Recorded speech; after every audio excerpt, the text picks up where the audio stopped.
Hello, everyone. Welcome. My name is Dr. Stephen Brown, and this is a series in presentations on doctoral research, specifically first-time doctoral students. This one is how to align research questions. There is a wealth of material on research questions, what they encompass, what they are, all what should be in a research question. This is not necessarily that type of presentations. Yes, we'll go over a couple slides on a research question, but this is how to. I have many students who just the simple basic steps of the research questions and what they should look like are often lacking. So that's what this presentation for is. And we're going to take a look at it. We're going to take a look at research questions and we're going to go through this. What does this mean? So they're focused. When I see the variables being measured, when I see a research question, I know what is being measured. I see the independent, I see the dependent, I see the constructs. It's in the words that are being used, and they're concise. It's not that they're easy to answer, but easy in understanding in the wording. They tell us in few words what's possible. They are not yes or no questions. They are open-ended. They are measurable. Well, when you think of measurement, many times we think of a number, 12 feet, 13 gallons, 3 miles high, right? It's something similar to that, but our measurement in quantitative studies would be 4.3, 3.2, 1.7. That is in quantitative studies. And in qualitative studies, they'll actually be a list. It's called themes, a set of classifications. Those are measurements, yet they invite debate. What I mean is, other researchers will say, no, that you really didn't do that correctly, that you should have looked at it this way or used this different population, and then your numbers would have been different. That is acceptable. You are looking at research in a unique way. So does every other researcher. And again, they end in a question mark and they will evolve over time. So just a simple one, unfocused. What is the effect of blockchain adoption on security issues? And I asked 50 people. I might get 50 different opinions. So I got 50 different opinions. What I really, you'd come out with, hey, there's 50 different ways of adopting blockchain. So it's not really helping you, right? It's still confusing. Now I focus a little bit more. How do IT managers describe their decision to adopt blockchain in Fortune 500 companies? So I'm beginning to focus the research question a bit more. My population, IT managers, and where am I doing this? Fortune 500 companies, still not measurable yet. And I can still ask 50 IT managers in 50 Fortune 500 companies a general question and get 50 different opinions. How do IT managers describe the decision, right? Okay, IT managers, Fortune 500 companies. But remember, this is what we found in the literature. Okay. Another thing, if you look at some of my presentations, you will see it's very important that the topic, the reason, the theory, model all come from the literature. It is critical that things come from the literature. And the simple fact is you are building on what everyone else said. So now, how do we managers? Now, what PMT is? P is protection motivation theory. And there's some variables associated with protection motivation theory. But the thing behind protection motivation theory, it's a coping mechanism. Oh, something happened. I need to be careful because I could lose my job or I can get blamed. So I'm going to cope in some way. So maybe it's the reason we don't adopt blockchain because I'm simply afraid. That's absolutely fine if you find in the literature that sometimes we won't adopt certain technologies because of being afraid of losing our job. That's perfectly acceptable. That also indicates another thing to you. If you were to read that, researcher X says, we will not adopt blockchain, or senior line managers won't adopt blockchain because the technology is too new. They may be afraid if implementation goes bad. They may be afraid at risk of losing their job and so on. You see though, but you didn't see any theory or model there, right? But as you research, you go down that road, that avenue, and eventually you will find PMT. And that is probably one of the hardest things to do. So dissertation students have a lot. They can get the topic easy enough. They can find a problem. It's the reason the problem is happening. As long as it comes from the literature, any problems can be taken care of. So PMT, I'm going to look back. PMT started in 1975, still being used today. And it has different model, and that will be another presentation. But the important thing to remember that a theory can have multiple models, and that is perfectly acceptable. A well-known theory called adoption. A lot of learners use it. There was TAM, had two variables. TAM2, I believe, had three. There was UTaught, had 5 or 7. Extended UTaught had 9. There was UTaught with a play variable. Perfectly acceptable. And all that is different researchers are saying that for people or companies to want to adopt something, there are certain things we look for it. And the variables grow. That's what the model is. So a theory can have multiple models. You want to use the model that most fits what you're looking at, the reason that it's looking at, but also that it's still being used. That is the model, the original model of PMT 1975. Is that still being used today? Right? That's almost 50 years ago. So maybe it's not, but maybe a newer model. But we're beginning to see part of our conceptual model. The topic, IT, blockchain not being adopted, PMT. So our conceptual model is coming together. All right, threat appraisal, coping. I just don't want to get blamed for it, right? All right. PMT, the model we choose has these variables: privacy, responsiveness, social influence, right?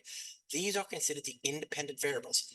This PMT model we're using has these independent variables. And right now I'm leaving off the dependent moderating just for this presentation, but it's the same thing. It's just another variable.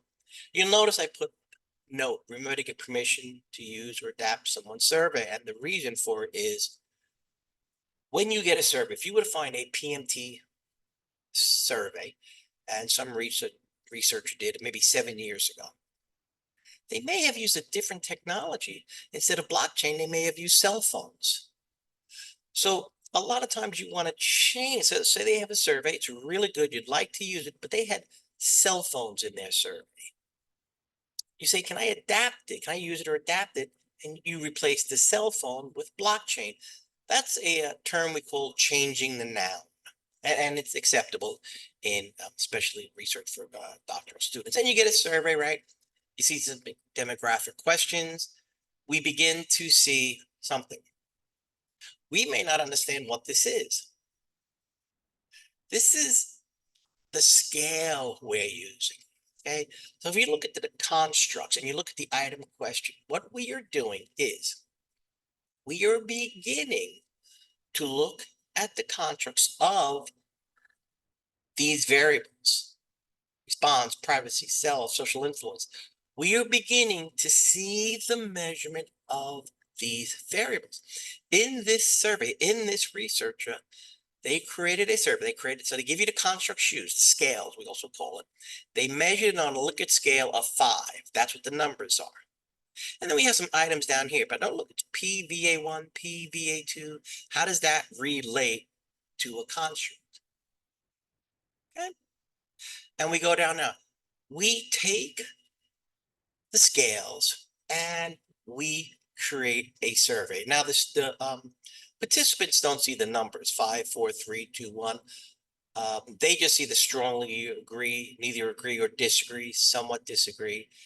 And the 5, 4, 3, 2, 1 is used basically. Remember how I said management? And remember at the beginning of this presentation, I said 3.7, 4.2. We eventually get to that number. Okay, so the constructs. We're creating a survey, right? Now, as we continue, look at this. We have these. Now, this is just a different model.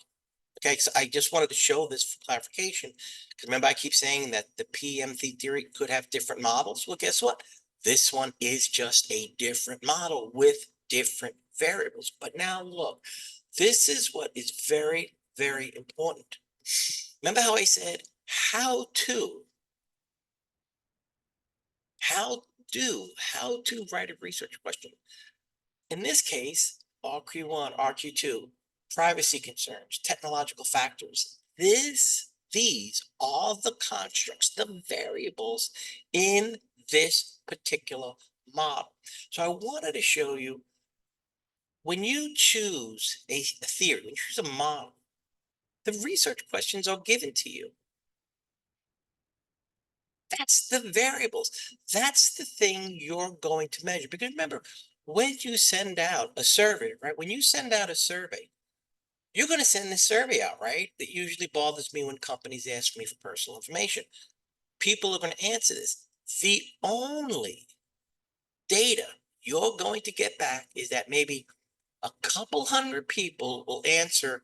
It usually bothers me when companies ask for personal information and they're going to circle one of it. That's the only data you're getting back.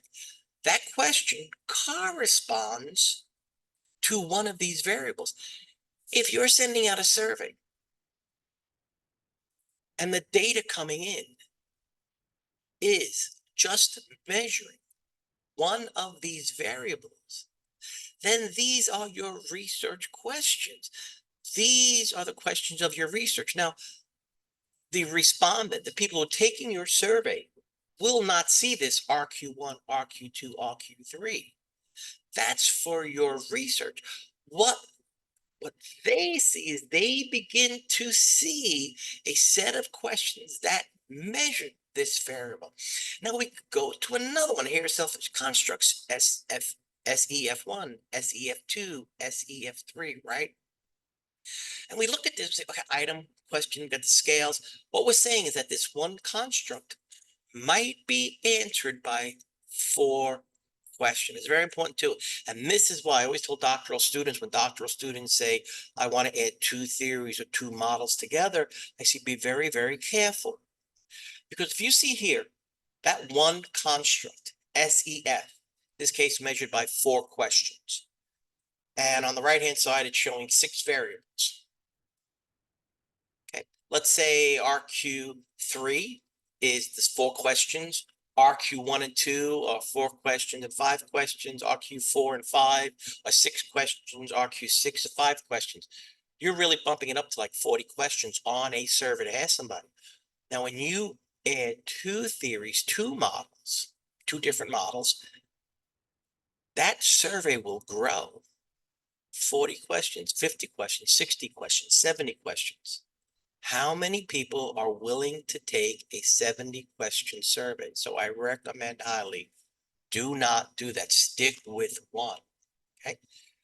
And this kind of tells you a little bit more. I am seeing the constructs. I am seeing the scales for each one of these constructs. TFC1, TFC2, TFC3, okay? Now, I just said, don't add multiple theories, right? But if you notice here, you'll see adopted from Chatterjee, okay? Adopted from Enenzo. They adapted and pulled scales and variables from other models. But why can they do it? Why can they do it? Because they are researchers in the area. They are very familiar with research. They are not first-term doctoral students.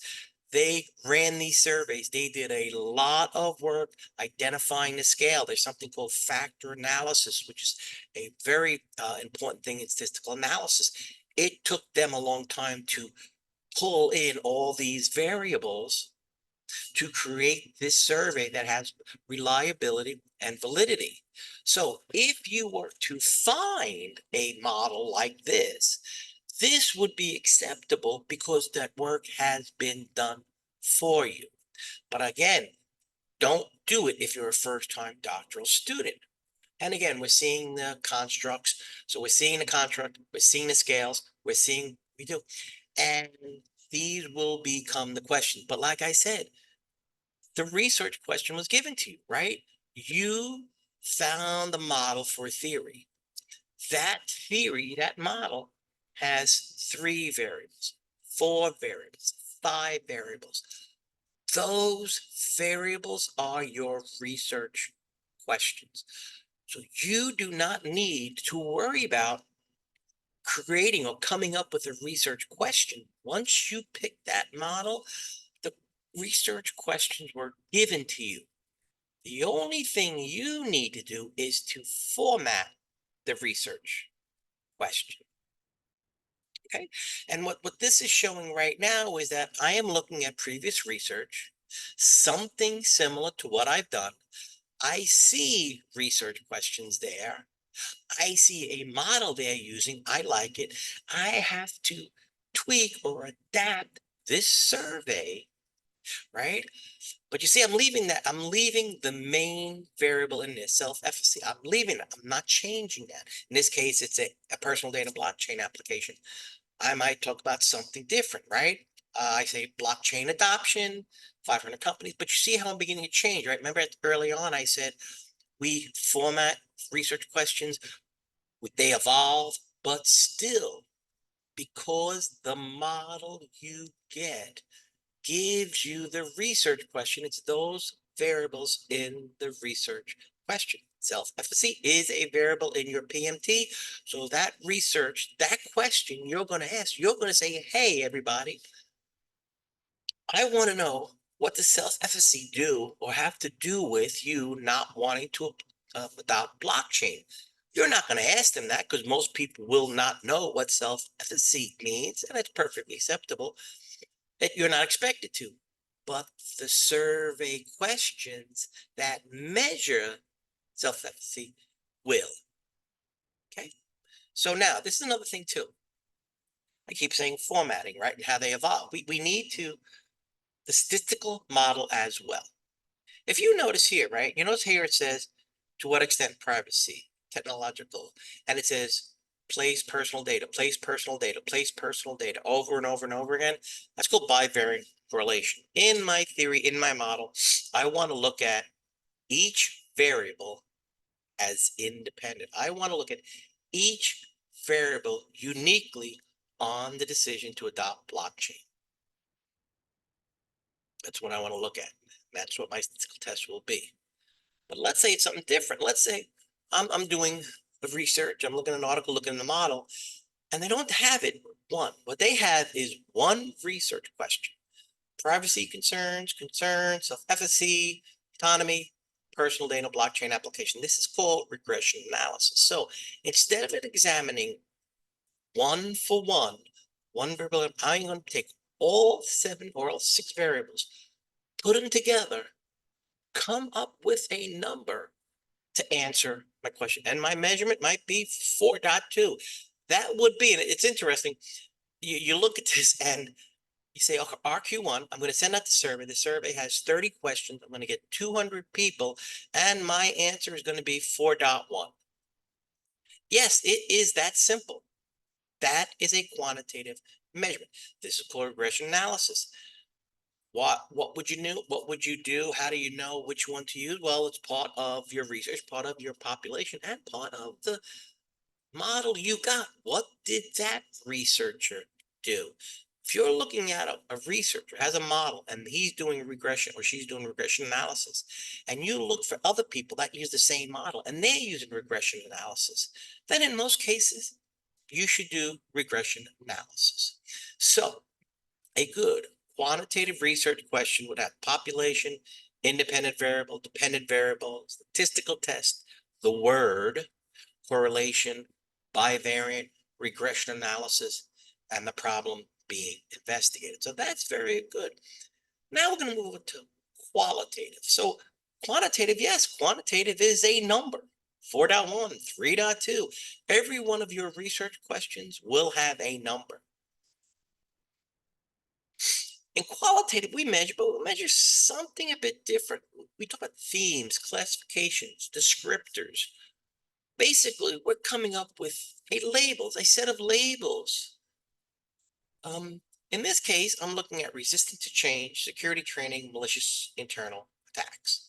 Okay, and this came from another study, hindrances implementing change in protecting cyber infrastructure. All right, and these are research questions. I put this up because it's good to show how they can evolve, and we're going to talk about them and how we can change them a little bit, right? I mean, like the first two, I do see IT management, so I have the population there, right? So that makes sense. Okay. In number two, we have securing networks, but on number 1 and 3, we have cyber infrastructure, right? So those are a little bit different. Also, I tell my students, pick the same population in the same testing area. So for example, I want to pick IT management. I'm going to pick IT management for all my 3 research questions. I am going to pick securing cyber infrastructure in all my 3 research questions. The reason for this is what happens if you have in your first research question, you have IT management. The second research question, you have system administrators. The third research question, you have CEOs. You have to interview all those people. It's going to be hard enough just getting a number of people, IT management people, to sit down, spend time, interview with you. So what you want to do is make it that as soon as you get someone who will agree to sit down with you, that's the one you want to get all your answers from. So in this case, you want to get IT management who, on a daily basis, influence, make decisions, implement things on securing a cyber infrastructure. Okay. Now look at this. So in the quantitative, we have surveys. Qualitative, we have questions. Let's take a look at this. IT management, resistance to change, security training, malicious, right? If you notice questions 1 to 4, you'll see resistance to change. Okay. So what this is we tie now these questions back to the research questions. Research question 1, research question 2, and research question 3. This paper was using a model. I don't have a model here right now, but this model was used in a qualitative study. These were the questions that were asked. They sat down with someone and they asked these questions.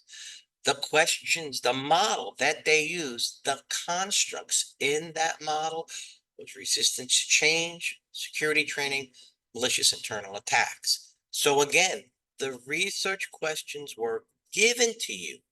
You just need to format them per your study. When it comes out, instead of quantitative, where you'd get the number like 4.1, you're going to get a bunch of themes. Combating internal cyber threats by IT management. What these themes are is that people finally, it's a thing called saturation, where people get the same thing. They keep saying the same thing. So let's say you interviewed 15 people. They would not all say combating internal cyber threats by IT management, but a lot of them, majority of them, would say something along the lines internal cyber threats, how we fight them, how we combat them, how we put in protection measures. And the software creates the theme of similar words being used. And what happens is that after a certain amount of people being interviewed, that's it. No more themes come out. We stop at a certain number of themes. In this case, there were 7. After this, no one said anything more. That's called saturation, and that's when you stop. This is your measurement. So in quantitative, it is 4.1. In qualitative, it is this 7 themes, and it's perfectly acceptable. Okay. So, but again, the research questions were given to you. It was those constructs, those variables in the model. Now, like the reason I brought this up is because some students want to use it. Protection motivation theory is a survey-based design, quantitative. Some students said, you know what, I really want to use it in a qualitative case study. It's not always the best effort, but some students really want to, especially like with unique cases. Okay. Uh, Look at, for example, um, the shuttle software designers or new airplane uh, designers, right? They have coping mechanisms, right? Because they're afraid of doing a bad job. But how many NASA space rocket ship designers can you get? Maybe you can't get a lot. Maybe there's a few you can get. And it does say they are somewhere in the literature that even space rocket engineers are afraid of losing their job. So sometimes in cases, you can make cases for a quantitative model being used in a qualitative theory, but you wouldn't do it. You would get support from the literature that you can do this, right? I am, I would imagine some medical students or those in the medical field would be doing like some research with PMT and quality designs with physicians who want to or not use chat GDP. Put in a bunch of symptoms of a patient. What do they have? That maybe doctors are worried that, you know what, it could really help, but I'm worried if I turn over a bunch of symptoms to an AI program, I can be in a lot of trouble. So again, there are cases where you can use this, but again, you've got to make them.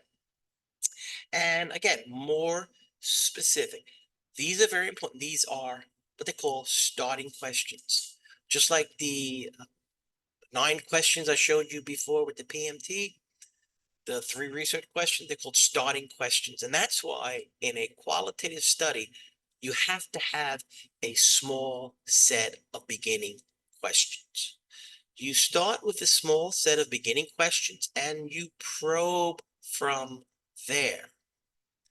It's a conversation. It's not a, don't think of it as a simple survey, you know, check box, yes, no, how do you feel? No, it's a conversation. It's a discussion. It's give and take, back and forth. And you're trying to pull out as much or trying to probe for deeper details. That's why in a qualitative study, you have fewer questions. And again, here is more examples. I just wanted to show you another set measurement of qualitative design. And sometimes in our research, in our chapter 4, what we'll do is we will print out the research question and we will print out some of the narrative respondents said. All our research questions have to be supported.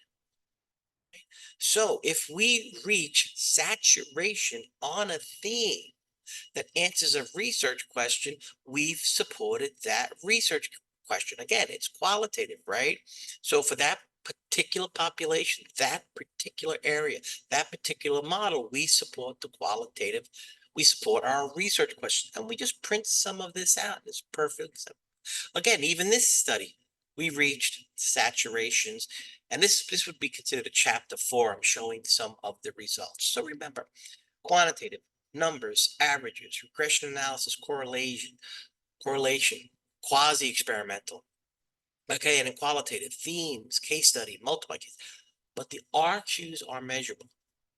The RQs, they're given to you by whatever model theory you have.